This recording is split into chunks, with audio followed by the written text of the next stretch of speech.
Bien, nos intervenants sont installés. Je pense qu'on va pouvoir reprendre et on va essayer de respecter le timing puisque nous, on est la deuxième session juste avant le déjeuner. Donc ça, c'est crucial. Effectivement, il ne faut pas déborder par rapport à cette question du déjeuner.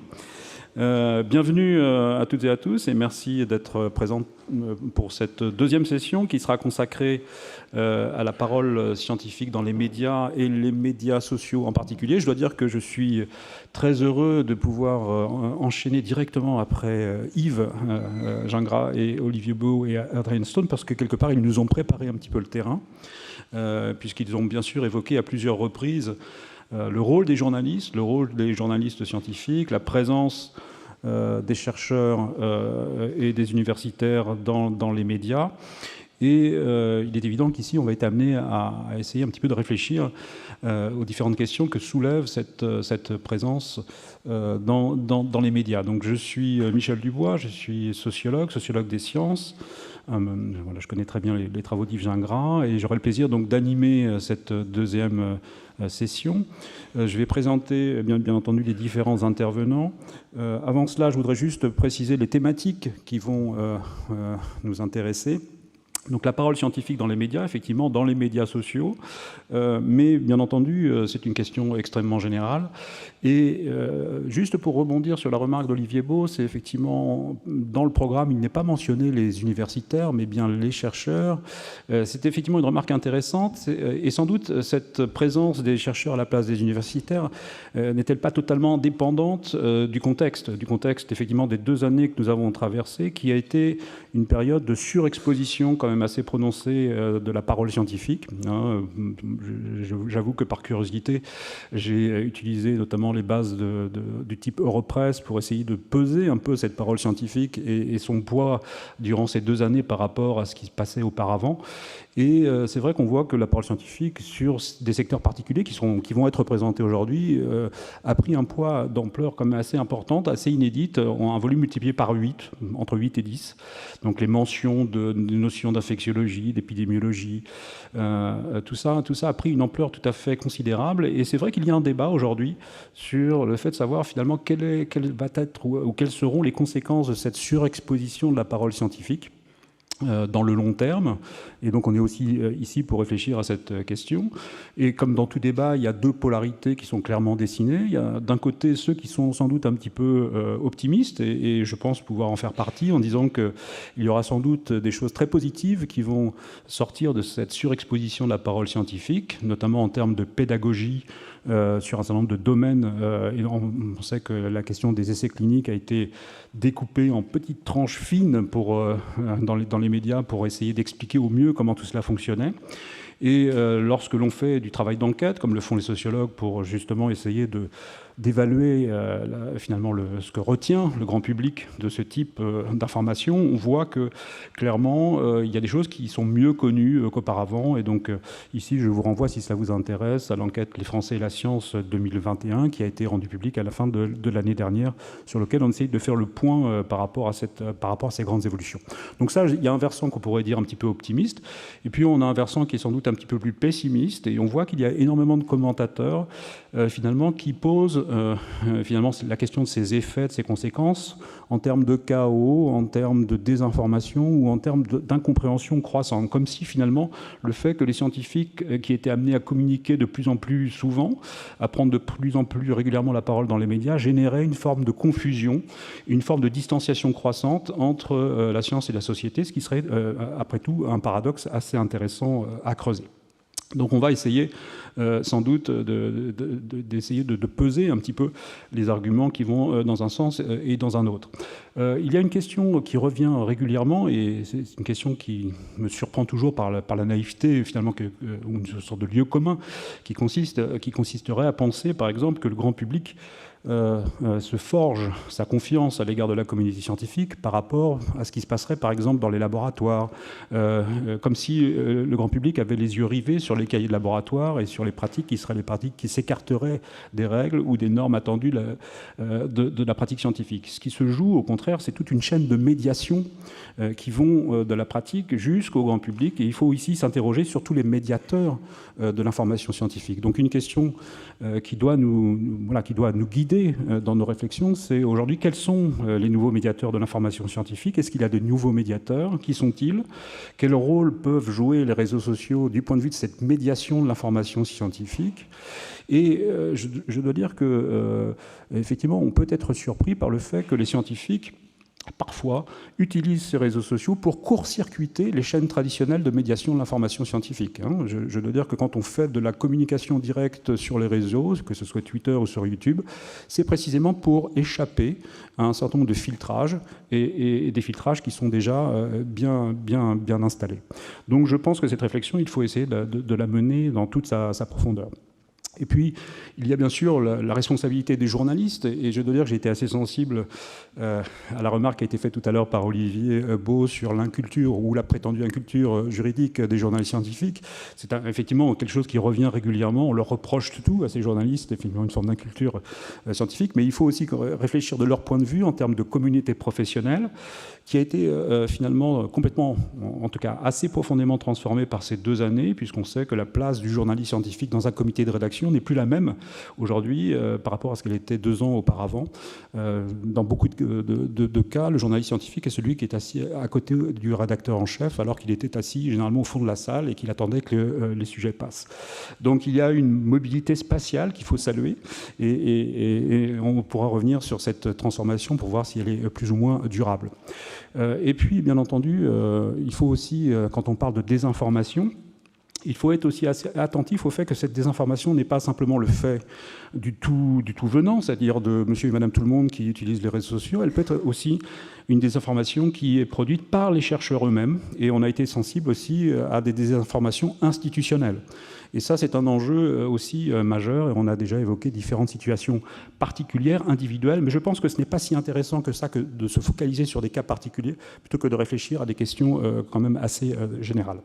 Alors, on aura 3 intervenants pour cette table ronde que vous connaissez peut-être d'ores et déjà. Dominique Costagliola, qui est tout de suite à ma droite, épidémiologiste, biostatisticienne bien connue et qui a été particulièrement au front de la recherche, mais également du travail d'information pendant cette période Covid, mais qui a une carrière effectivement qui précède largement cette période Covid, qui a beaucoup travaillé sur le VIH. Ensuite, tout de suite à côté de Dominique Costagliola, Victor Garcia, journaliste à l'Express, et qui a également été très investi dans le travail d'information autour des travaux, notamment de l'IHU, et pas que l'IHU, mais aussi l'IHU. Et puis Nathan Pfeffer-Smadja, infectiologue à l'hôpital Bichat, si je ne me trompe pas, et qui est également un de ces jeunes chercheurs, jeunes scientifiques, qui investit les réseaux sociaux pour faire ce travail qu'on pourrait qualifier de communication ou d'évaluation post-communication. On parle, Stéphanie a évoqué tout à l'heure les pratiques d'évaluation dites post-publication. Ici, on a des chercheurs qui utilisent les réseaux sociaux pour faire de l'évaluation post-communication, c'est-à-dire pour aller corriger, pour faire du debunking, comme on dirait en anglais, pour aller corriger des informations qui sont transmises par les chercheurs, mais qui sont des informations présentées comme erronées. Donc ça, c'est aussi un nouvel usage, sans doute, des réseaux sociaux. Avant de passer la parole donc, à nos intervenants, je voudrais un petit peu, avant d'avoir des retours d'expérience, monter un petit peu en généralité et vous faire part des premiers résultats d'une enquête. Une enquête que j'ai co-dirigée avec ma partenaire de recherche Catherine Gaspard au CNRS. Une enquête qui s'appelle Covetos, qui était centrée sur la question de l'impact de la crise Covid sur la science et l'intégrité scientifique. Et très souvent, donc, on s'interroge sur l'image publique des sciences, mais ce qui nous a intéressé ici, c'est l'image des sciences et de la relation science-société auprès des chercheurs eux-mêmes. Et donc c'est une passation de questionnaire qui a été faite auprès des scientifiques, des membres ici du personnel du CNRS, mais c'est une enquête qui a vocation à s'élargir progressivement et passer d'établissement en établissement. Les thématiques qui ont été abordées sont multiples, pour essayer de saisir cet impact de la pandémie, à la fois la question de la responsabilité sociale des scientifiques, les conditions de travail, les publications, les prépublications, le contrôle par les pairs, le partage des données, la communication scientifique et bien sûr les normes et les valeurs de l'intégrité scientifique. Je rappelle que nous avons à ce stade quasiment aucune réelle enquête empirique sur, par exemple, les pratiques, ce qu'on appelle les misconducts en France, en gros les pratiques de recherche qui sont douteuses, qui ne relèvent pas ni du plagiat ou de la fraude, et on n'a pas une mesure précise de tout cela. Donc on sera sans doute avec cette enquête en mesure de proposer un certain nombre de chiffres. On se rappelle que, et je salue l'effort qui avait été fait par le rapport Corvol, qui était de porter une enquête sur ces pratiques. Elle avait été faite malheureusement, je pense, par le haut, c'est-à-dire comme si effectivement en interrogeant les présidents d'université, on arrivait à une mesure précise de ces pratiques. Il faut plutôt saisir ça par le bas, en tout cas c'est notre idée, d'être plutôt en bottom-up et de faire remonter les chiffres. Et les premiers chiffres qu'on a effectivement montrent une réalité complètement différente, et c'est ça qu'il faut essayer de travailler. Alors je vais sortir juste 3 chiffres pour essayer de cadrer nos débats. Un premier chiffre, celui-ci, 62% donc de nos enquêtés au CNRS considèrent que la pandémie a permis de prendre conscience de l'importance des règles et des valeurs de l'intégrité scientifique. Donc on a quelque chose ici sans doute à mettre, à faire fructifier. On a une base ici de prise de conscience qui n'est pas négligeable à 62%. Deuxième chiffre, et qui nous invite à être un petit peu sceptiques, ou en tout cas à faire attention à la façon dont on va réfléchir à cette question des réseaux sociaux. 78% de nos enquêtés considèrent que les réseaux sociaux sont un lieu essentiellement de désinformation scientifique qui ne peut pas être régulé. Donc ce n'est pas la question est-ce qu'il ne faut ou est-ce qu'il ne faut pas réguler, c'est que simplement on ne pourra pas réguler les réseaux sociaux. Et dernier chiffre que je voudrais mentionner, 53% de nos enquêtés considèrent que les scientifiques peuvent communiquer dans le domaine de leur spécialité, mais ne doivent pas exprimer leurs opinions. Autrement dit, on est ici sur, à 53%, une majorité, mais une majorité qui est finalement assez faible, limitée, et il y a visiblement une communauté qui n'a pas ici un consensus très fort autour de cette question. On voit aussi que dans les discussions qu'on a eues ce matin, c'est une question complexe sur laquelle il est difficile d'avoir un avis tout à fait tranché. Voilà, donc je referme cette présentation et j'en viens donc à notre table ronde, et je vais donc commencer par donner la parole à Dominique Costagliola pour à peu près un format de 15-20 minutes. Et comme pour la session précédente, donc on enchaînera les 3 intervenants et on prendra ensuite les questions-réponses. Je vous remercie. Alors, est-ce que ça marche? Vous m'entendez bien? Alors, si on se replace en janvier 2020, j'étais sur Twitter depuis 2011, mais j'avais environ entre 200 et 300 personnes qui me suivaient. Et j'avais une certaine expérience finalement de communication avec les médias dans le cadre de l'infection à VIH, que ce soit sur des travaux que j'avais pu conduire, notamment sur la taille de l'épidémie en France, mais aussi je pouvais être sollicitée pour commenter des résultats d'études, d'essais cliniques, mais aussi d'études peut-être plus fondamentales pour donner un avis sur la crédibilité ou l'impact de ces résultats. Mais finalement, c'était une part assez modeste, malgré tout, de mon activité. J'avais bien conscience de la nécessité pour un chercheur, finalement, de communiquer, et de communiquer avec le grand public et de faire de la diffusion d'informations, mais ce n'était pas une composante très importante de mon activité.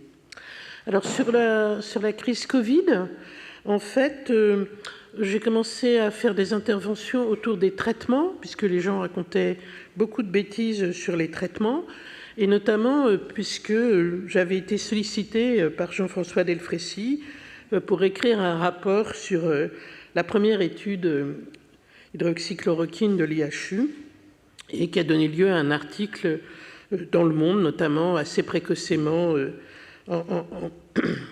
au printemps 2020.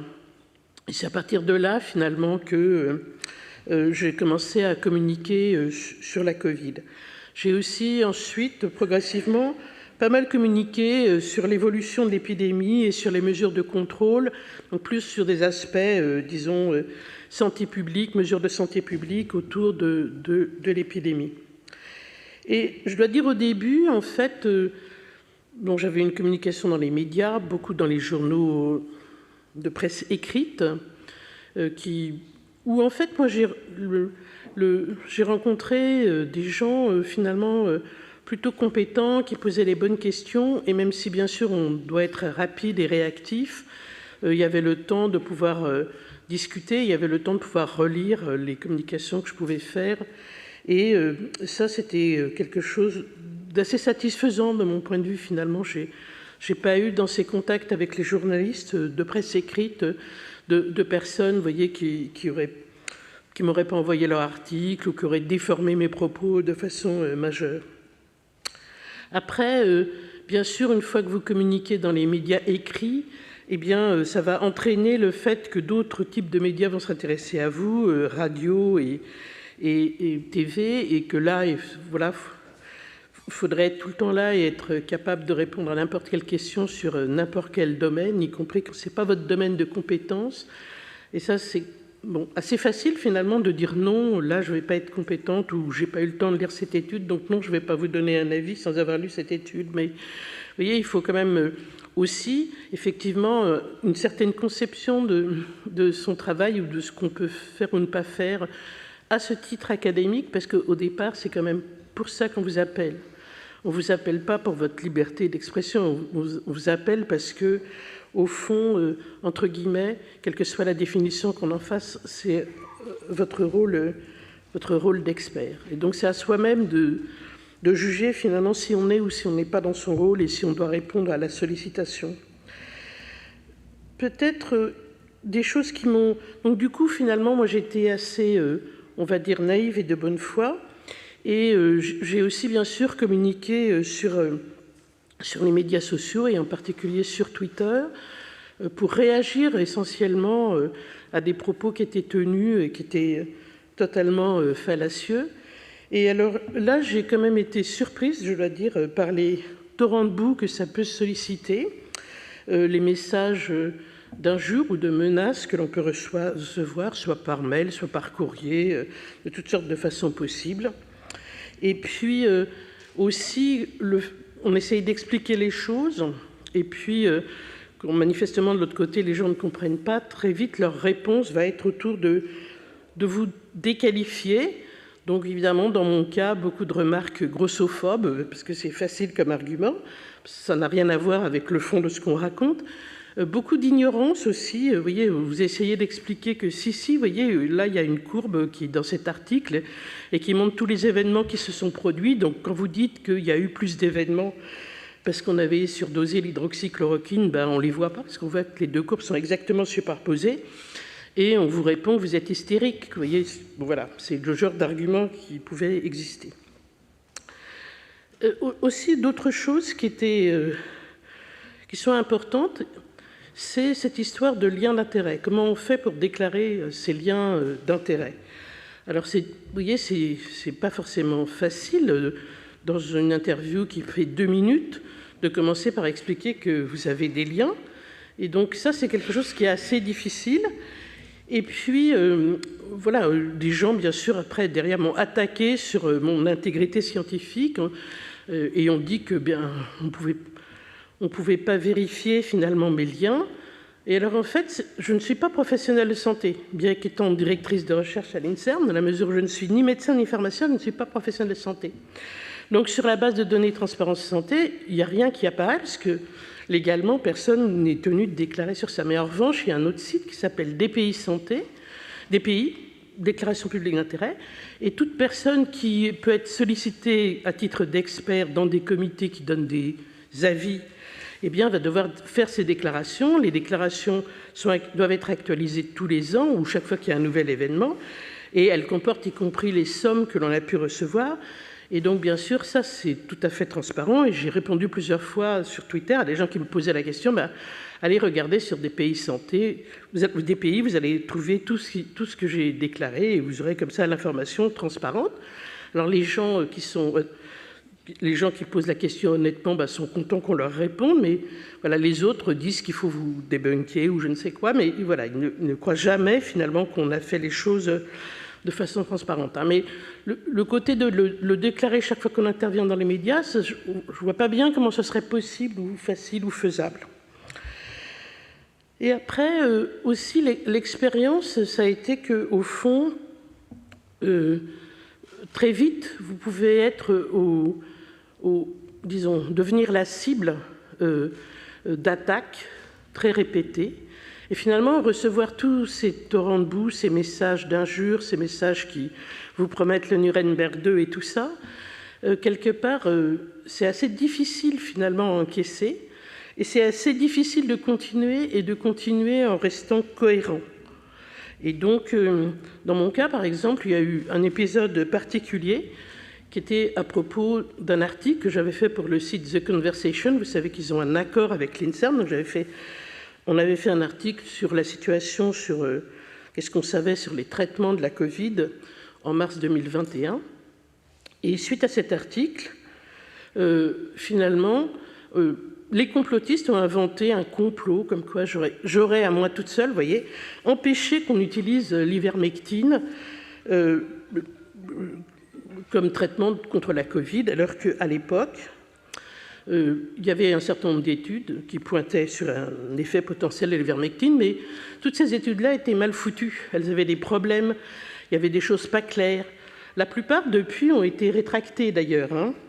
Mais du coup, on a inventé que c'était à cause de moi, et tout ça parce que, soi-disant, j'aurais obligé un collègue britannique à changer la conclusion de sa méta-analyse, au motif que dans l'article de The Conversation, j'avais cité la conclusion qu'il avait faite quand il a déposé un préprint en ligne, et que puisque je la citais, c'était la preuve que je l'avais écrite.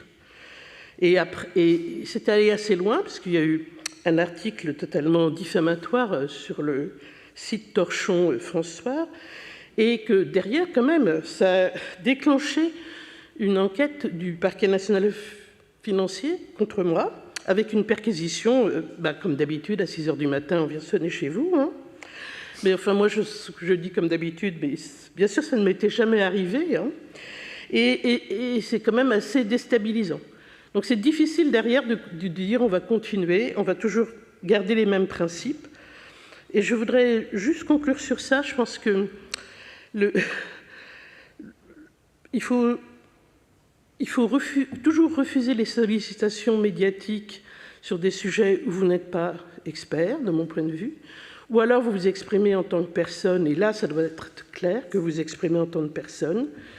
Sur les réseaux sociaux, il ne faut jamais répondre du tac au tac, il faut toujours laisser passer une nuit, enfin voilà, de ne pas se mettre finalement dans la même situation que les gens qui vous attaquent, ne pas agresser, parce que voilà, c'est pas ça qui fera qu'ils vous aimeront de toute façon. Il faut aussi jamais retweeter un article scientifique si vous ne l'avez pas lu, si vous n'avez pas une opinion dessus, si vous n'êtes pas d'accord avec les conclusions générales. Il faut aussi reconnaître quand on s'est trompé, et ça c'est pas toujours facile pour les gens, mais je pense que moi ça m'est arrivé plusieurs fois de dire que je m'étais trompé sur certaines choses. Et puis il faut rester cohérent, c'est-à-dire voilà, toujours garder ses mêmes principes, sa même façon de lire les études, sa même façon de s'exprimer sur des mesures qui sont prises.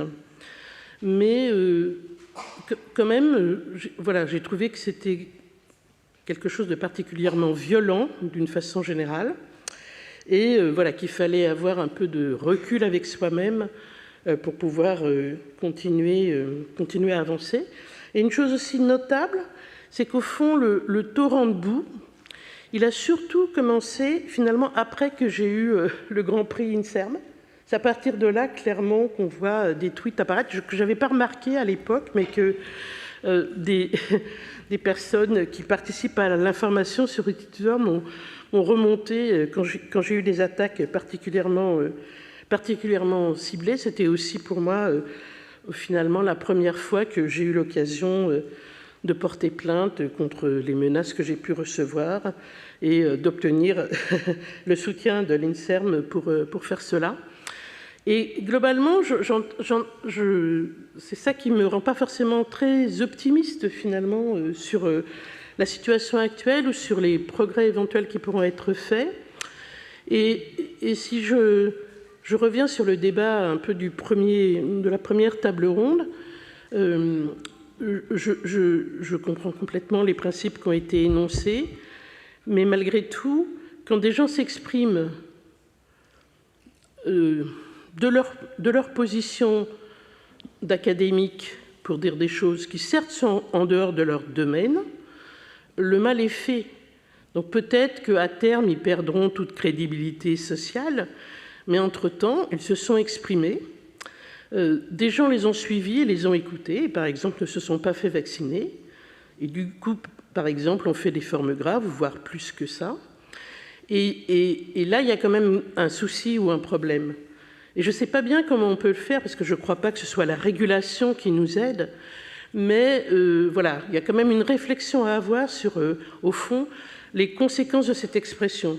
Quand on s'exprime du point de vue de l'académique, et c'est comme ça qu'on est vu, même si ce qu'on exprime, c'est ses idées personnelles, eh bien, il y a des conséquences pour d'autres personnes et dont on ne paye jamais le prix. Et il y a un petit problème, me semble-t-il, autour de ça. Voilà. Merci beaucoup.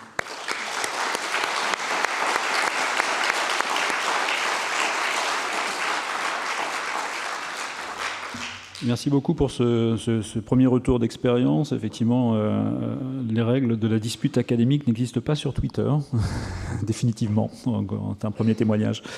Je transmets la parole, le flambeau à Victor Garcia, qui vient nous présenter un point de vue intéressant, celui du journaliste scientifique. Ce matin, Olivier ou Yves, je ne sais plus, appelait à créer des espaces joints dans lesquels il n'y aurait pas simplement des formations, mais des échanges entre journalistes scientifiques et scientifiques. Donc il faut saluer l'Office pour avoir organisé cet espace interstitiel où on fait travailler ensemble journalistes et universitaires. Je vous laisse la parole. Oui, bonjour à tous et merci pour l'invitation. Donc, je me représente rapidement, je suis journaliste à l'Express et j'écris sur les sujets scientifiques depuis un peu plus de 5 ans maintenant. Donc, j'écris sur l'espace, j'écris sur l'environnement et puis bien sûr sur la santé depuis 2 ans et demi en particulier, depuis la crise Covid, ce qui m'a amené en fait à écrire plus particulièrement sur l'éthique et sur l'intégrité scientifique. Donc toutes ces questions-là autour de l'intégrité et de l'éthique scientifique ne sont pas nouvelles évidemment pour la presse ni pour moi. On a déjà observé des dérives dans le passé. Je ne vais pas forcément rentrer dans les détails, mais on pourrait citer les études de M. Serralini sur le glyphosate par exemple, ou encore les dérives de M. Montagnier, on en a parlé tout à l'heure lors de l'autre colloque, ou de M. Perron, voire des grands laboratoires pharmaceutiques aussi, comme ceux qui produisent de l'homéopathie par exemple. Mais depuis la crise Covid, à mon sens, ces sujets ils sont vraiment rentrés dans une autre dimension. L'éthique et l'intégrité scientifique en fait, sont devenus assez importants pour moi et aussi ici à l'Express, en particulier dans la rubrique sciences. Pourquoi ? Parce qu'on a publié beaucoup plus d'articles sur ces sujets lors de la crise que lors de ces à peu près 5 ou 10 dernières années environ. Et ces articles, en plus, ils ont particulièrement bien marché pour les lecteurs en termes d'audience, même quand ils étaient un peu arides, c'est-à-dire assez techniques, avec des termes qui, en principe, dont on peut redouter qu'ils fassent fuir les lecteurs. Là, ça a plutôt bien marché. Donc la crise Covid aura eu au moins quelques mérites, dont celui de remettre ce sujet-là, enfin les sujets de l'éthique et de l'intégrité scientifique, sur le devant de la scène. Si l'éthique et l'intégrité scientifique sont devenus des sujets importants pour nous, donc c'est fatalement lié à la crise du Covid et aussi aux polémiques que ça a générées dans les médias, mais aussi parce que ça a engendré de nombreuses prises de parole de chercheurs et de scientifiques sur les réseaux sociaux et en particulier sur Twitter. Alors pourquoi Twitter ? C'est sans doute pas une nouvelle pour vous, mais c'est un outil extrêmement pratique pour les journalistes, parce que ça nous permet d'accélérer le plus souvent la prise de contact, parce que ça nous aide à avoir des informations vulgarisées, bien expliquées, concises, et puis parce que le format de la plateforme, en plus, l'impose, que ce soit assez serré, assez réduit. Et ça, pour un journaliste, c'est évidemment assez parfait. Il y a aussi, évidemment, YouTube, il y a aussi Facebook, voire LinkedIn, mais en fait, c'est quand même globalement plus rare. Peut-être je vais mettre YouTube de côté, mais sur Facebook et LinkedIn, c'est quand même des outils qui nous servent beaucoup moins en tant que journaliste. J'en reviens donc à Twitter. J'ai observé quelque chose d'assez nouveau depuis 2 ans et demi, ou en tout cas un mouvement qui s'est vraiment renforcé, qui est la prise de parole des chercheurs et des scientifiques, et des médecins aussi, et l'importance que ça a pris pour les journalistes scientifiques, en tout cas pour moi. Et pas seulement pour moi, évidemment, pour beaucoup de journalistes scientifiques. Donc dès 2020, en fait, dès le début de la crise Covid, il y a eu un énorme besoin d'informations scientifiques rapides, parce qu'il y avait énormément de questions, c'est la crise. Il y avait cette nouvelle crise, tout le monde cherchait des réponses. Et dans cette effervescence, en fait, les réseaux sociaux se sont imposés rapidement comme le bon médium pour des chercheurs et évidemment pour des journalistes aussi. Donc à ce moment, en fait, j'étais rapidement tenté de chercher et d'identifier des scientifiques qui étaient à la fois rapides, pertinents et sérieux. Alors, dans cette démarche-là, il y a quelque chose qui est assez simple, en fait. C'est que quand je parle à un chercheur dont j'ai eu le contact grâce au service de presse du CNRS ou de l'INSERM, ou d'un autre collègue, en fait, c'était intéressant, on a eu une interview intéressante, il m'a dit appelez ce collègue-là. J'essaye de voir s'il est sur un réseau social, notamment sur Twitter, et là, je vais m'abonner. Puis je regarde à qui ce scientifique est abonné, qui le retweet, si ce sont des chercheurs qui me semblent intéressants, sérieux, pédagogues, etc. Et je vais m'abonner. Et en fait, ces choix-là, je les fais en me fiant à mon expérience, évidemment, mais aussi en vérifiant ce qu'ils disent, s'ils s'expriment sur des sujets dont ils sont spécialistes. Donc on en a parlé juste avant, de l'importance pour des scientifiques de parler sur un sujet qu'ils connaissent bien. C'est aussi le cas pour nous, journalistes, quand on va voir un scientifique qui est virologue et qui parle, qui donne des informations sur les virus, un épidémiologiste qui va s'exprimer dans son domaine de compétences, pour nous, c'est évidemment quelque chose d'assez important, plutôt que n'importe qui va parler sur n'importe quel sujet. Donc voilà, évidemment, je regarde aussi si ces chercheurs-là se sont mesurés, bref, s'ils remplissent, en tout cas selon moi, les critères d'un scientifique que j'ai envie de suivre. Et puis il y a aussi un autre point qui est à mon avis intéressant, c'est les interactions sur Twitter entre les chercheurs. C'est-à-dire quand ces interactions sont de bonne qualité, ça va aussi beaucoup m'aider, moi, dans mon travail. Je vous donne un exemple. Un chercheur va publier un lien vers une nouvelle étude, il va proposer une analyse sur son compte assez rapide, puis un autre chercheur va intervenir, il va lui proposer une critique, une précision, un échange peut intervenir entre eux, et même si ça c'est trop technique pour la plupart des lecteurs ou des citoyens, nous, en tant que journalistes, ça va beaucoup nous aider pour au moins comprendre le sujet. Et puis pour continuer sur un autre exemple, si je dois préparer un sujet sur le fonctionnement d'un virus, je vais regarder s'il y a des virologues à qui dont je suis abonné sur Twitter, je vais regarder dans ma liste d'abonnements, et si je trouve des virologues qui ont parlé de ce sujet, ça peut quasiment me permettre de faire un article. Et s'il n'est pas dans ma liste, je vais m'abonner à lui, je vais lui envoyer un message privé.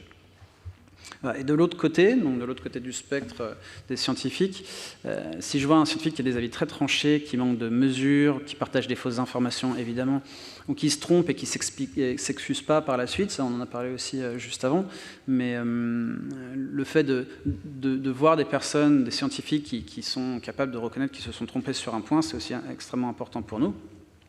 Ou si je vois encore un scientifique qui se met beaucoup en avant dans des médias qui sont très marqués idéologiquement ou politiquement, ça, ce sont en général des alertes pour moi. Voilà, globalement, j'ai plutôt tendance à faire confiance à des scientifiques qui restent dans leur costume de scientifiques, c'est-à-dire, en tout cas selon moi, qui sont assez pédagogues, qui sont mesurés, et qui explique que, des choses qui sont assez classiques pour vous, mais que c'est seulement en étant en possession de données fiables, d'études solides, qu'on peut avoir un avis plus tranché sur une question, voire éventuellement commencer à avoir des certitudes. En tout cas, ce sont mes critères de choix de prime abord, parce qu'évidemment, en tant que journaliste, j'apprécie aussi beaucoup quand des scientifiques vont prendre des positions assez tranchées sur un sujet qui le mérite. Par exemple, s'il faut tuer une mauvaise information dans l'œuf, ou dénoncer un comportement d'un collègue, par exemple, d'une étude frauduleuse.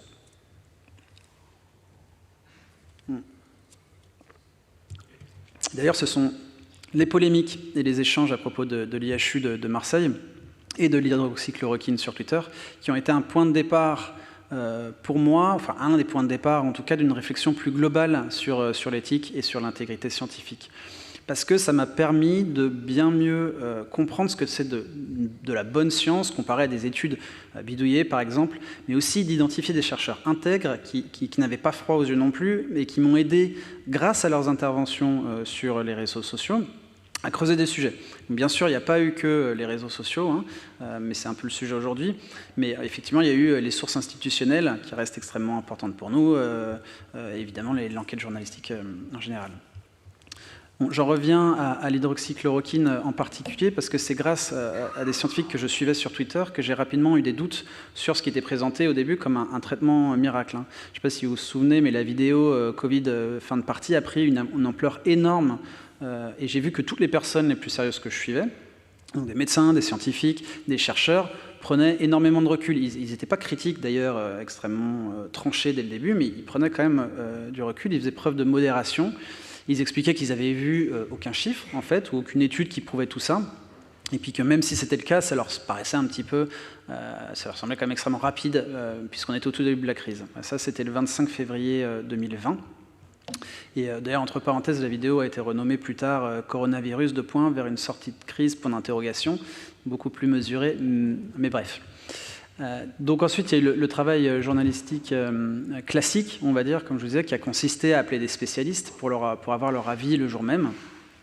Et je pense qu'il y a une anecdote qui peut être intéressante à raconter. C'est que j'ai eu rapidement un scientifique assez connu, de confiance, qui m'a dit « Est-ce que vous l'avez vu, vous, l'étude dont il parle ?»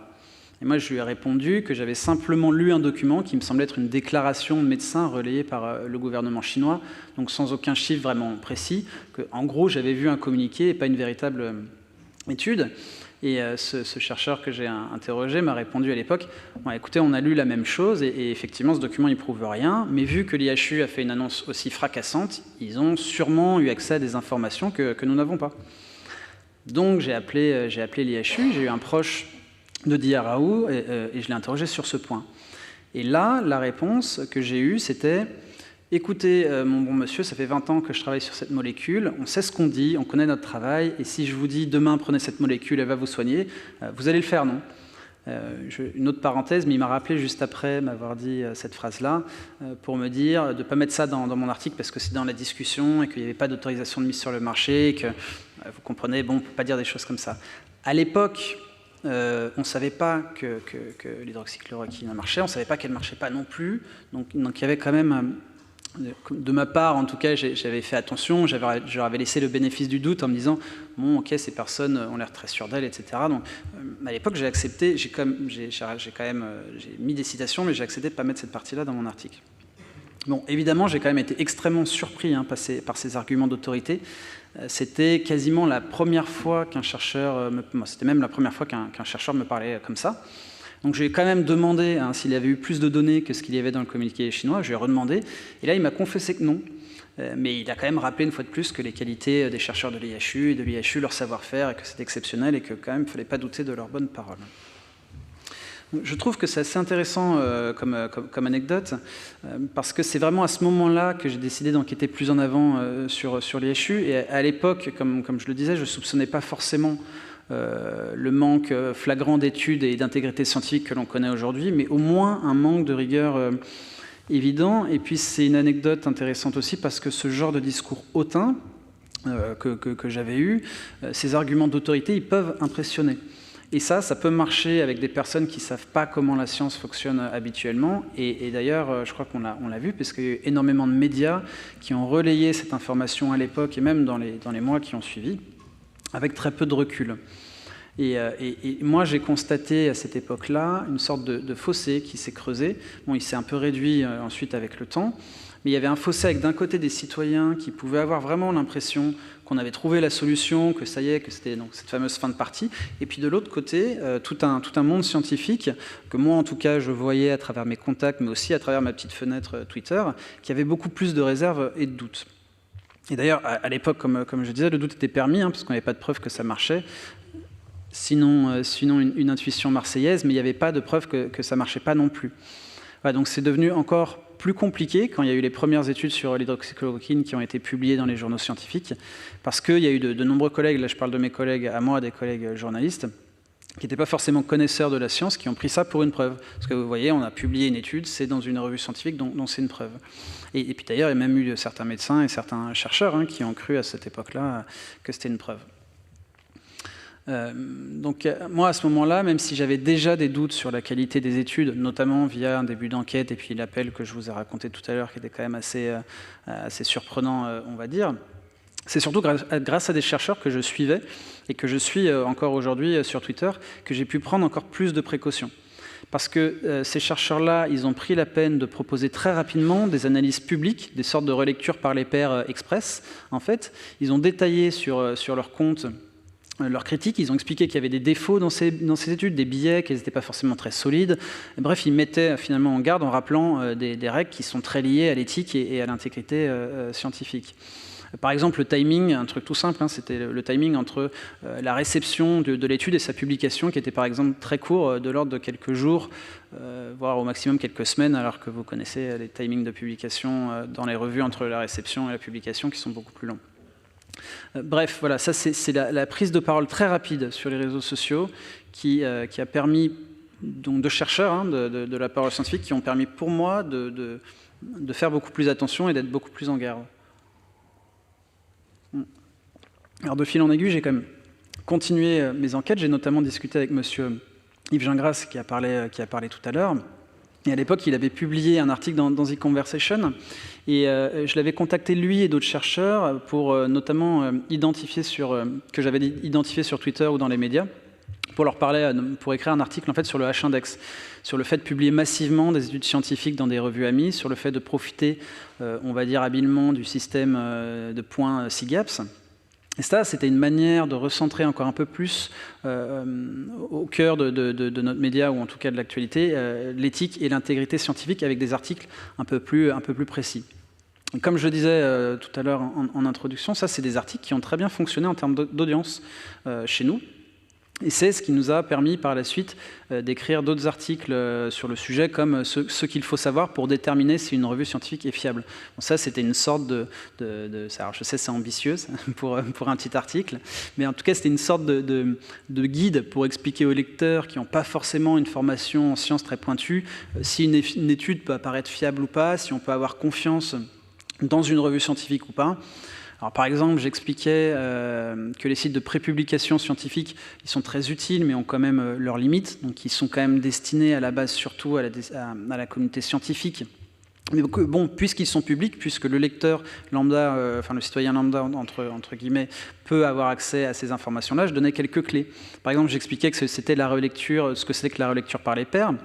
Donc le processus de vérification de la science, j'expliquais ce qu'était une revue prédatrice, le facteur d'impact et les revues, des revues, le H-index, et puis finalement la pyramide des preuves, avec en haut les méta-analyses, les revues systématiques, puis les essais randomisés contrôlés, etc. Ça d'ailleurs, c'était des informations que j'avais vues, qui m'avaient été partagées lors d'interviews par des chercheurs, mais aussi beaucoup sur Twitter. Donc bref, ça c'est un article assez technique, mais qui a pourtant été publié chez nous, ce qui n'aurait pas du tout été le cas il y a 5 ans, parce que c'était un sujet qui était lié à la production de la science, mais aussi à la bonne science, et donc à l'éthique et à l'intégrité, et que ça intéressait les lecteurs à cette époque, parce que c'est des sujets qui se sont progressivement imposés à cause beaucoup plus en tout cas qu'avant dans les médias, à cause de la crise du Covid. Donc tout ça, en fait, le fait que moi, je me sois intéressé de plus en plus à ces sujets, et le fait qu'on finisse à l'Express par publier des articles sur ce sujet, c'est quand même en grande partie dû au fait qu'il y avait des polémiques sur les réseaux sociaux et dans les médias, mais aussi, comme je disais, parce qu'il y avait des chercheurs, des médecins, des scientifiques qui n'hésitaient pas à s'exprimer, en fait, sur les réseaux, dont d'ailleurs Nathan, ici présent, mais aussi Dominique Costagliola.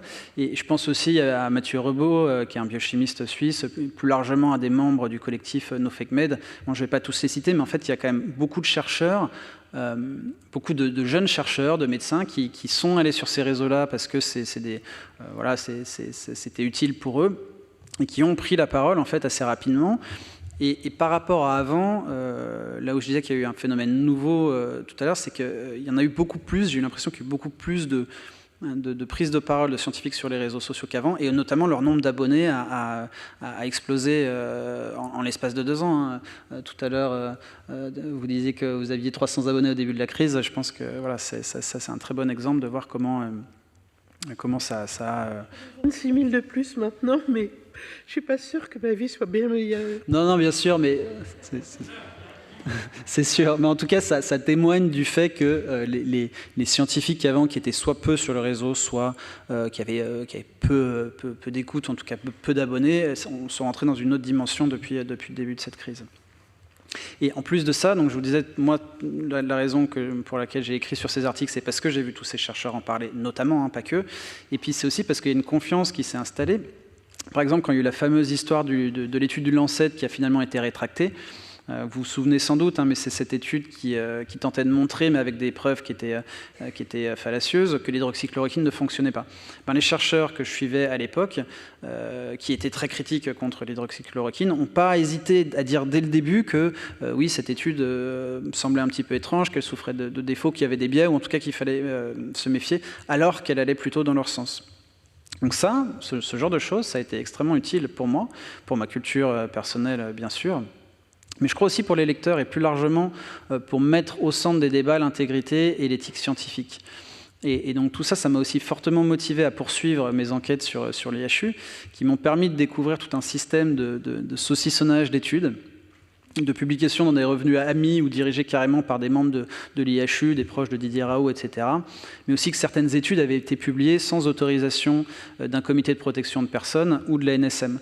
Je fais une rapide parenthèse, mais là encore, j'ai publié des articles dans l'Express avec les termes CPP, RIPH, ANSM, qui ça aurait été strictement impossible il y a 3 ans, je pense, ou 4 ans. Et là, subitement, non seulement j'ai pu publier ces articles, mais en plus, ça a extrêmement bien marché, ça a une grande audience, ça a créé des abonnés, etc. Enfin, je ne vais pas vous détailler tout ça, mais ça a intéressé. Donc, ce qui a été, en plus, ces enquêtes-là, elles ont abouti à l'enquête de l'ANSM et son rapport extrêmement sévère, qui a été publié récemment et qui a médiatisé encore plus, selon moi, forcément les dérives à l'IHU, mais aussi l'importance de l'éthique scientifique et de l'intégrité scientifique. Donc là encore, il y a bien sûr eu un travail journalistique à mener, mais le rôle de la prise de parole des scientifiques sur les réseaux sociaux et dans les médias a beaucoup joué, je le rappelle.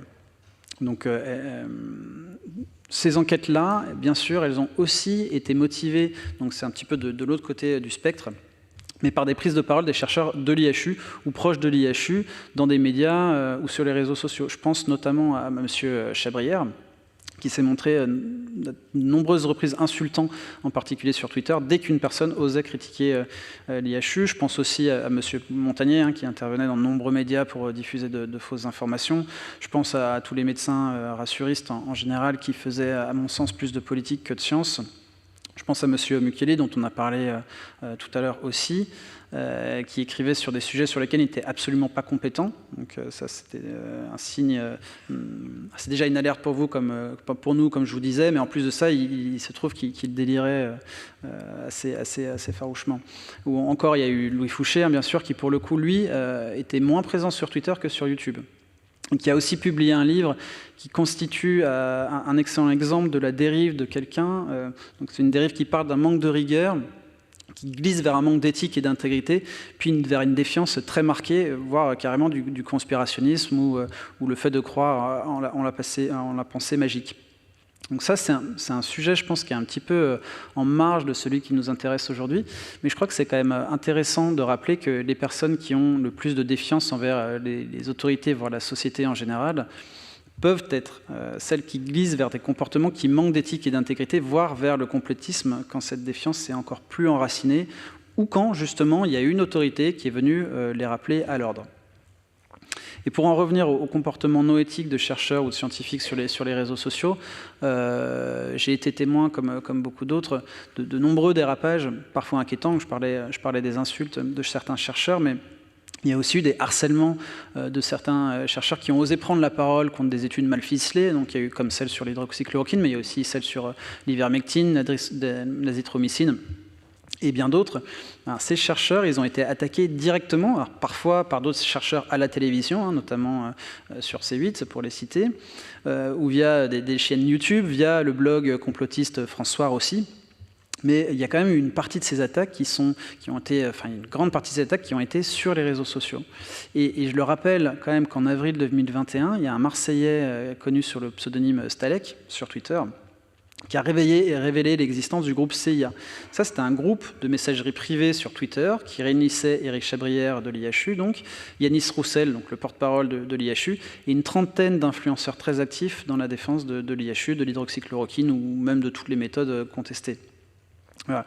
Et j'ai vu comment à chaque nouveau post ou commentaire critique de chercheurs ou de médecins qui pointaient simplement des failles ou des faiblesses dans leurs études, j'ai vu comment il y avait des dizaines, parfois des centaines de comptes, le plus souvent avec un faible nombre d'abonnés, mais enfin peu importe, mais en tout cas comment des dizaines, des centaines de comptes arrivaient, mais insultaient, rabaissaient, menaçaient les chercheurs, les accusaient d'appartenir à Big Pharma quand c'était pas des menaces de mort, c'était plus rare, mais c'est quand même existé, faut s'en rappeler. Donc ça, ce phénomène de harcèlement de meute, évidemment, il n'est pas nouveau sur les réseaux sociaux, mais qu'il puisse être motivé, même indirectement, et parfois même directement, par des chercheurs ou des représentants d'un institut de recherche, ça, c'est à mon sens quelque chose d'extrêmement inquiétant.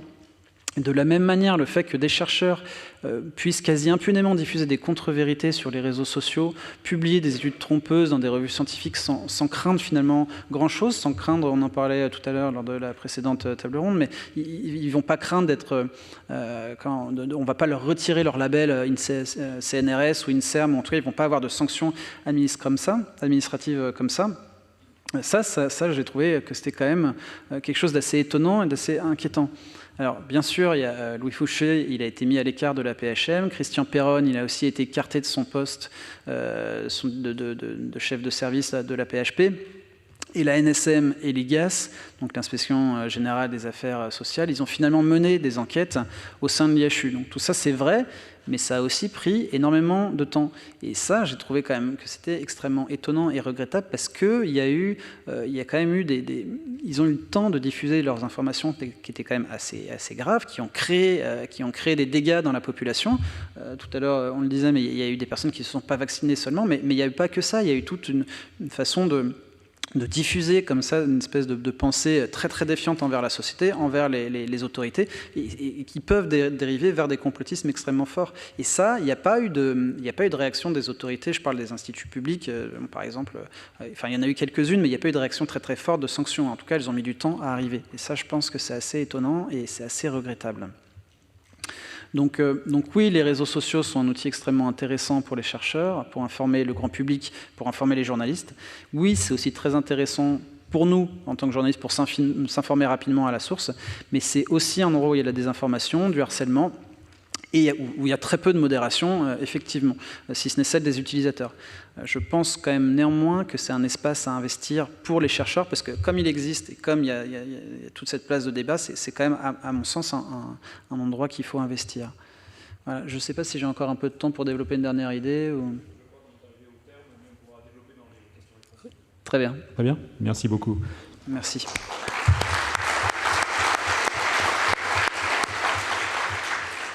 Merci beaucoup pour cette réflexion et ce retour sur vos pratiques des réseaux sociaux, également pour un accès un petit peu déconfiné au débat scientifique. Et donc c'est une façon aussi de trouver une information scientifique que vous ne pouvez pas trouver ailleurs. Donc c'est effectivement très intéressant de contrebalancer un petit peu le jugement critique qu'on peut avoir sur les réseaux. Mais on voit aussi qu'il faut protéger la parole scientifique dans ces réseaux et pas simplement la réguler.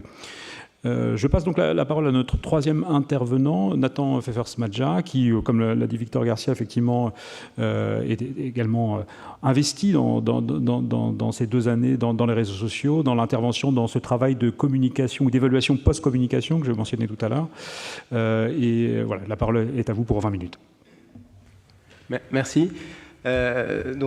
Merci pour cette invitation. Donc, je vais essayer de donner quelques éléments en plus de ce qui a été dit de mon point de vue sur quels peuvent être notamment les avantages que je vois à l'utilisation des réseaux sociaux, parce que c'est une question qui m'est souvent posée, finalement, pourquoi y intervenir, pourquoi passer du temps sur ces réseaux, et puis surtout à travers l'expérience pendant Covid-19, quels sont un peu les inconvénients, voire les risques que je vois à ces réseaux sociaux, et à mon avis, comment on peut en parler peut-être et prévenir certaines dérives, notamment par rapport à des jeunes collègues. Moi, je pense aux jeunes médecins, aux jeunes scientifiques qui seront des utilisateurs de ces réseaux, qui sont à nouveau des nouveaux canaux de communication. Et qu'est-ce que j'aimerais pas qu'est-ce que j'aimerais qu'il ne leur arrive pas en arrivant sur ces réseaux, qui sont un environnement quand même, je ne vais pas insister, mais ça a été dit, qui est un environnement assez hostile, globalement, aux chercheurs, aux médecins, à la parole scientifique. Donc, première partie va être sur ce que je vois d'intéressant et pourquoi j'essaye d'avoir cette activité, et puis ensuite un peu les risques. D'abord, je pense que moi, ce que j'ai trouvé sur ces réseaux sociaux, notamment sur Twitter, c'est déjà, et ça semble assez trivial, mais un contact, une interaction directe avec le grand public. Et ça, c'est vrai que naturellement, à l'hôpital, auprès des patients, en consultation, on a une interaction avec le grand public et des gens qui ne sont pas des scientifiques ou des collègues, mais finalement, le volume d'interaction qu'on peut avoir, le type d'échange sur Twitter est complémentaire. À mon sens, moi j'ai souvent eu des interrogations qui me remontaient d'utilisateurs de Twitter, qui n'étaient pas forcément des interrogations de mes patients de consultation ou des patients hospitalisés, de leur famille, qui étaient des questions, des choses qui n'étaient pas claires et qui m'apparaissaient comme effectivement peu claires pour le grand public, voire peu claires pour moi. Et ça, je trouve toujours intéressant de garder ce lien finalement avec des gens qui sont pas du tout des experts du domaine, et j'ai finalement, ça m'a permis de récolter un certain nombre de questions, voire à réfléchir à un certain nombre de travaux qu'on a été amené à mener. Ça pouvait être sur les modes de transmission, hein, des débats finalement qui remontaient de ces personnes, de ces interactions, des choses qui nous paraissent simples et qui ne le sont pas, hein, et qui ont d'ailleurs occupé la communication scientifique pendant des années, hein, sur les modes de transmission. Nous, on les apprenait de façon quasi binaire, hein, la transmission gouttelette, aérienne. Finalement, on a découvert on a redécouvert peut-être que c'était beaucoup plus compliqué que ça, les transmissions des virus respiratoires. Et ça, c'est des questions qui très vite sont apparues. Les gens ne comprenaient pas finalement la différence entre ces modes de transmission, et on ne comprenait pas parce que parfois ces différences n'étaient pas claires, même pour les gens qui les expliquaient. Donc je trouve cet espace d'échange direct avec le grand public, déconnecté un peu de l'hôpital, hein, parce que les échanges à l'hôpital sont déjà assez courts, hein, à cause de la contrainte de temps, et ce n'est pas forcément le cas sur Twitter, mais sont différents. Donc ça, c'est le premier avantage que j'y vois. Le deuxième avantage, et notamment qui découle un peu de cette interaction directe, c'est la liberté sur la façon de communiquer qu'on a sur les réseaux sociaux.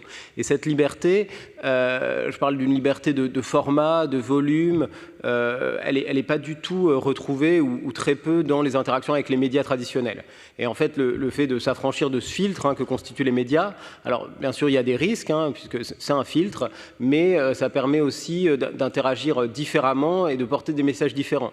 Et autant avec la presse écrite, je trouve qu'on peut discuter, il y a vraiment des discussions enrichissantes, intéressantes avec les journalistes de presse écrite, et on peut faire passer des messages.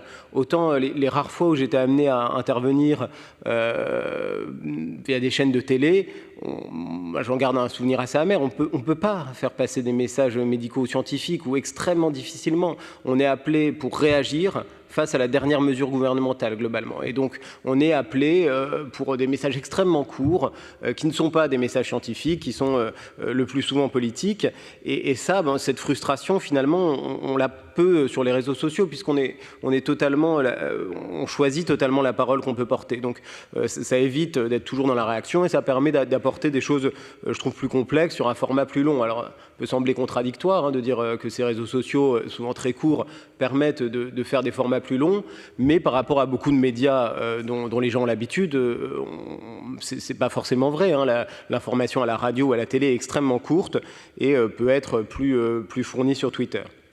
Donc moi j'aime bien cette liberté un peu de choisir ce qu'on peut dire. C'est un espace, et ça je pense que ça a été vraiment discuté, c'est un vrai espace de rencontre.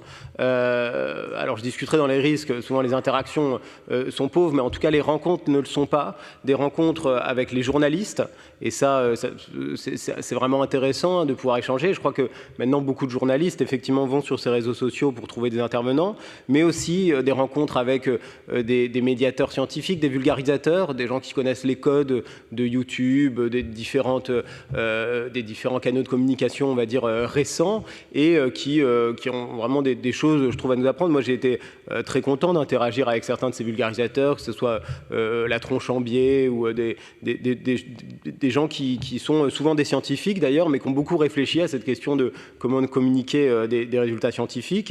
Et donc, j'aime bien cet espace de rencontre. Des rencontres aussi avec des chaînes d'information un peu nouvelles, donc les chaînes chaînes d'information sur les réseaux sociaux, donc Brut, Combini, des choses comme ça. Et finalement, quand j'ai été amené à intervenir avec ces nouveaux médias comme Brut, j'ai trouvé ça beaucoup plus intéressant et un format beaucoup plus adapté à la communication scientifique que la télévision. Et c'était des formats souvent 10-15 minutes où on pouvait discuter des questions, on pouvait vraiment développer un discours. Donc ça, j'ai trouvé ça très positif. Des rencontres également avec des gens qui font des vidéos. Moi, j'avais par exemple, à un moment au début de la vaccination Covid, fait quelques schémas pour montrer comment ça fonctionnait de façon très basique. Je ne suis pas immunologiste, et donc il y a des gens qui avaient repris ces schémas et cette vidéo pour en faire des vidéos d'information parce que c'était des gens qui avaient l'habitude de faire de l'animation sur YouTube. Et donc c'est des rencontres qu'on ne fait pas finalement aussi bien au sein du laboratoire qu'à l'hôpital. Et puis des rencontres avec des collègues, des scientifiques, des médecins.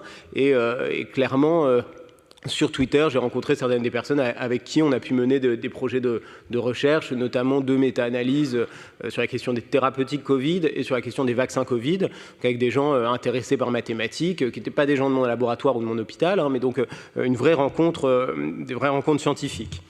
Voilà, donc c'est un autre avantage, un peu bénéfice que je vois à ces réseaux.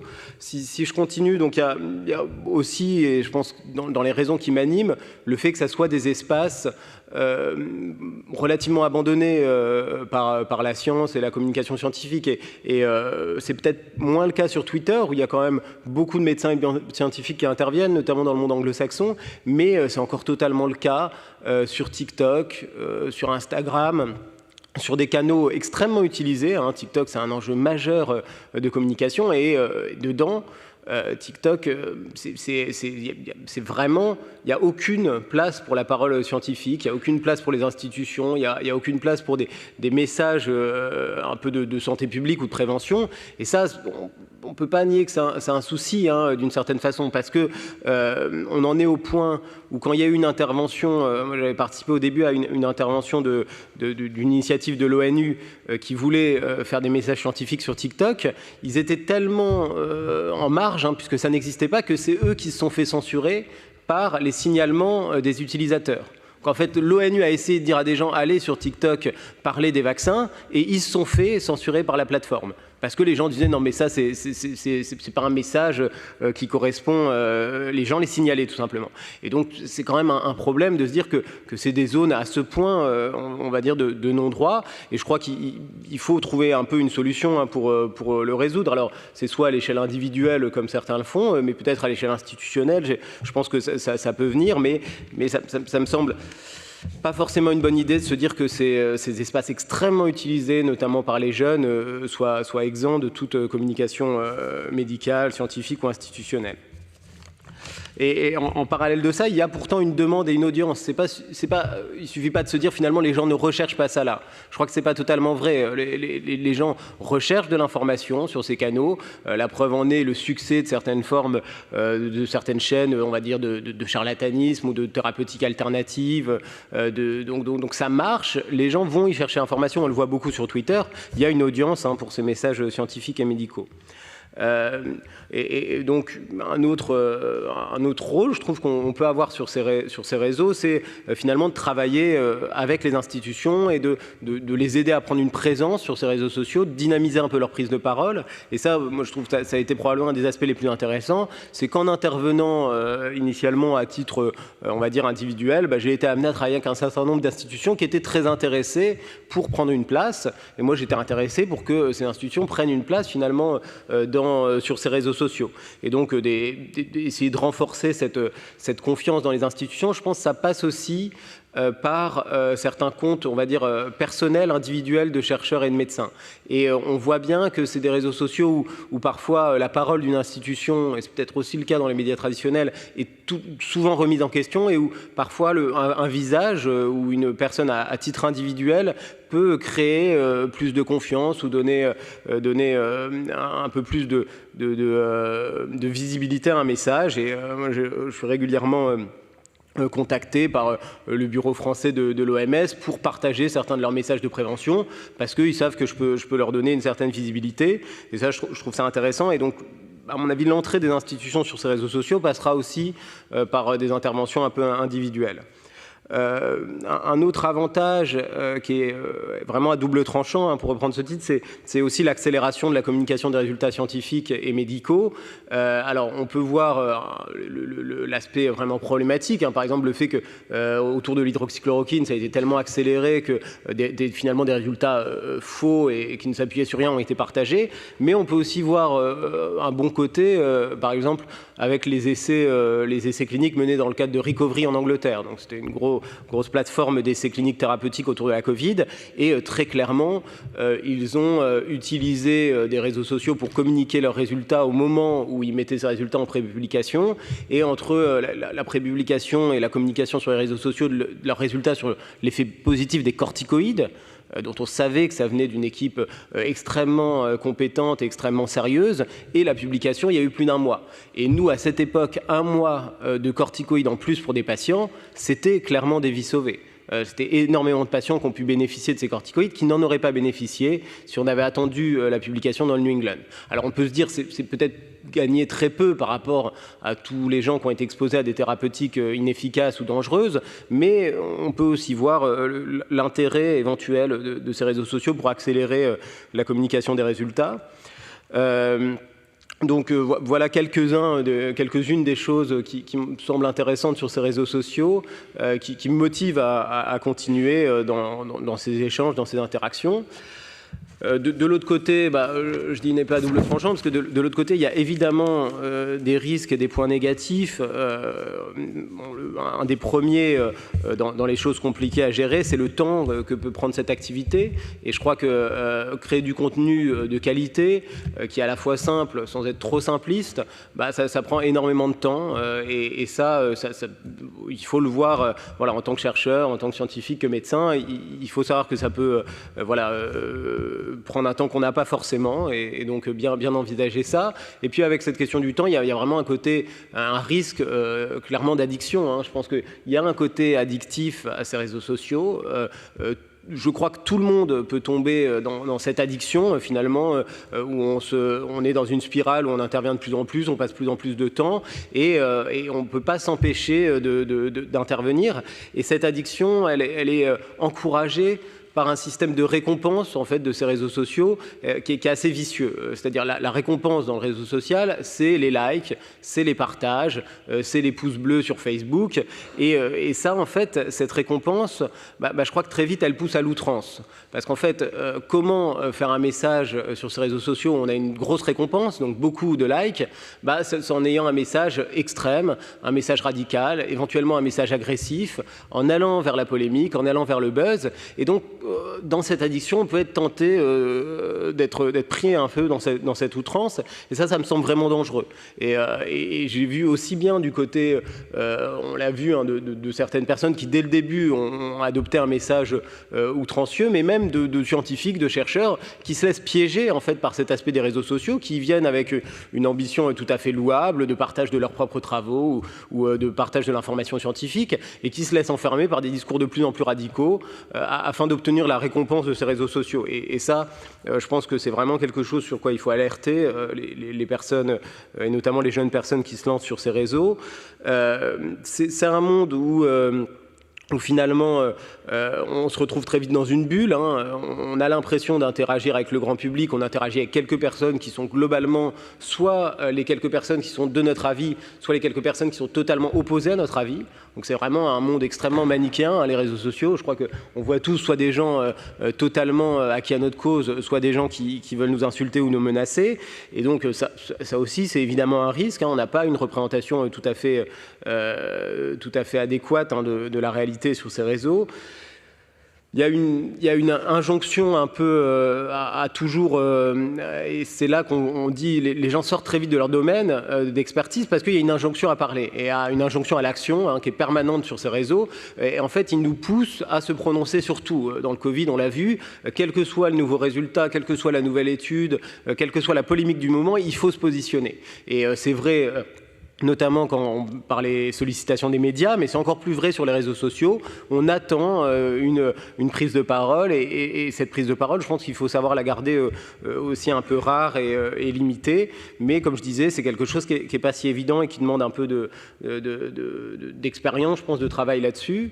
Dans les risques, les aspects un peu négatifs, je ne vais pas revenir sur effectivement les attaques de tout ordre, effectivement du téléphone, des mails, des courriers, des partages de photos devant chez moi, des attaques juridiques aussi qui peuvent venir, et ça c'est plus embêtant. Ça fait 3 fois là que je vais au tribunal pour des plaintes en diffamation parce que j'ai critiqué je ne sais quel protocole bidon de thérapie pour à un moment, il y avait un protocole qui était sorti de thérapie ambulatoire des patients Covid qui associait 8 molécules. Donc il y avait de l'azithromycine, de l'hydroxychloroquine, du zinc, de l'ivermectine, de la kétiapine, enfin des trucs complètement délirants, des antidépresseurs, des neuroleptiques. Enfin, et donc j'ai eu le malheur de dire que ça n'avait aucun sens de traiter les patients ambulatoires avec ça dans l'état des connaissances actuelles. Et donc ça m'a valu plusieurs plaintes en diffamation de la part des associations qui partageaient ça. Donc c'est évidemment un espace d'attaque, un espace hostile. C'est un espace, alors je l'ai dit, j'ai dit que ça pouvait être un avantage et un bénéfice sans filtre, sans le filtre médiatique, et ça moi je trouve ça parfois plaisant, qu'il n'y ait pas justement cette injonction à réagir à des informations, mais de pouvoir développer son propos. Mais ce filtre, il est aussi utile, ce filtre médiatique, cette barrière, parce que les journalistes permettent souvent quand même de filtrer le grand n'importe quoi qu'on peut voir sur ces réseaux sociaux. Donc c'est une liberté, on va dire, d'expression qui peut être dangereuse, et je ne vais pas reparler des conséquences qu'elles ont pu avoir. J'ai dit des conséquences positives autour des corticoïdes, mais conséquences extrêmement négatives, notamment via l'utilisation massive de l'hydroxychloroquine ou le discours anti-masque, qui a été extrêmement puissant sur ces réseaux sociaux et qui laissait entendre que finalement il était soit dangereux, soit inutile, qui est à l'origine, évidemment, ce discours anti-masque aussi partagé d'énormément de cas de Covid et de décès. Donc c'est un bilan de l'action de ces réseaux sociaux sur la pandémie Covid-19 qui est extrêmement, à mon avis, extrêmement sombre, si on pouvait tirer ce bilan. Voilà, donc un autre risque peut-être plus marginal que j'ai vu assez vite en tant que notamment médecin sur ces réseaux, c'est un risque où on demande, il y a beaucoup de conseils médicaux personnels qui sont demandés sur ces réseaux sociaux. Ils peuvent être demandés d'ailleurs à des médecins ou j'imagine à des scientifiques, de dire qu'est-ce que je dois prendre, qu'est-ce que je dois faire, quel test je dois faire, où est-ce que je dois aller pour me faire traiter. Et très vite, on peut basculer en dehors de ce qui est déontologiquement acceptable. C'est-à-dire, je crois qu'il faut être très clair, il n'y a pas d'avis médicaux personnalisés sur ces réseaux sociaux qui peuvent être donnés. On n'a pas du tout accès aux informations médicales dont on peut avoir besoin. Et donc, toujours rediriger vers la consultation ou vers l'expert de santé, le médecin généraliste, le spécialiste qui suit les personnes. Mais c'est quelque chose qui est extrêmement fréquent. C'est une demande extrêmement fréquente sur ces réseaux sociaux. Donc, je pensais important de rappeler ce risque, on va dire, d'entorse déontologique, mais aussi d'erreur médicale, puisque donner des conseils sans les éléments nécessaires, c'est évidemment un risque. Voilà, donc j'étais relativement court, je voulais donner quelques pistes de ce que je vois de positif, de ce que je vois aussi de négatif dans l'utilisation de ces réseaux sociaux.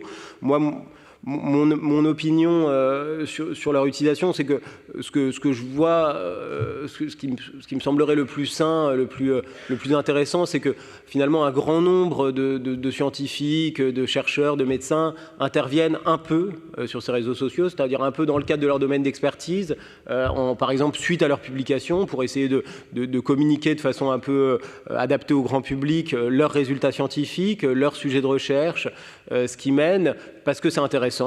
Personnellement, je suis aussi des scientifiques et des gens sur les réseaux sociaux par curiosité, parce que c'est un travail qui me semble être découlé, ça a été dit, du travail de recherche de chercheurs d'universitaires, et puis parce que c'est comme ça que ce travail peut aussi être vu par des journalistes et partagé à un plus grand public. Donc je dirais que si chacun fait un peu, finalement, on a tous à gagner, et peut-être qu'on prévient aussi l'hyper-médiatisation sur ces réseaux sociaux de quelques-uns, qui les met à risque d'attaque, effectivement, mais aussi, on va dire, d'addiction, de ce risque d'outrance et de radicalisation des discours. Donc voilà, moi, ce que je dis un peu, si des gens sont intéressés, notamment, tu as amené à en parler aux étudiants en médecine, pour participer, je trouve que c'est plutôt une bonne chose de participer, mais de garder ça voilà, avec les limites dont on a parlé, les garde-fous un peu dont j'ai essayé de parler pour cette utilisation des réseaux sociaux. Merci.